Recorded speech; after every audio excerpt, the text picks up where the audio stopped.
আমাদের বিগ মার্টে আপনারা কি কি পেয়ে যাচ্ছেন আপনাদেরকে আমি দেখিয়ে দিব কিছু পারফিউমের কালেকশন। এটা হচ্ছে একটা পারফিউম, এটার নাম হচ্ছে বাসের। এটা আপনারা নিতে পারেন।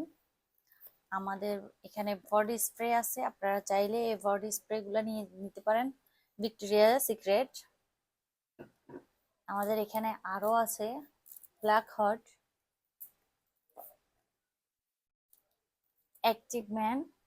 আর আমাদের সবচেয়ে বেশি সেলিং এর যে প্রোডাক্ট, এটা হচ্ছে ওয়ান ম্যান শো। এটা আমাদের কাছে এখন অ্যাভেলেবেল, তিনটা কালারের আছে। এই তিনটা কালার অ্যাভেলেবেল আপনারা পেয়ে যাচ্ছেন। তো আপনারা এই প্রোডাক্টগুলো যদি আমাদের কাছ থেকে নিতে হয়, আমাদের ফেসবুক পেজ থেকে নিতে পারবেন, অথবা আমাদের শপে এসে নিতে পারবেন। আমাদের শপটা হচ্ছে চায়না টাউনে লিফটেড 2। আর আমাদের শপ নাম্বারটা হচ্ছে 80। আমাদের শপ নাম্বারটা হচ্ছে 80। আর এছাড়া তো আপনারা আমাদের অনলাইন শপ থেকে নিতে পারবেন। আমাদের অনলাইন পেজের নাম হচ্ছে বিগমার্ট লিমিটেড।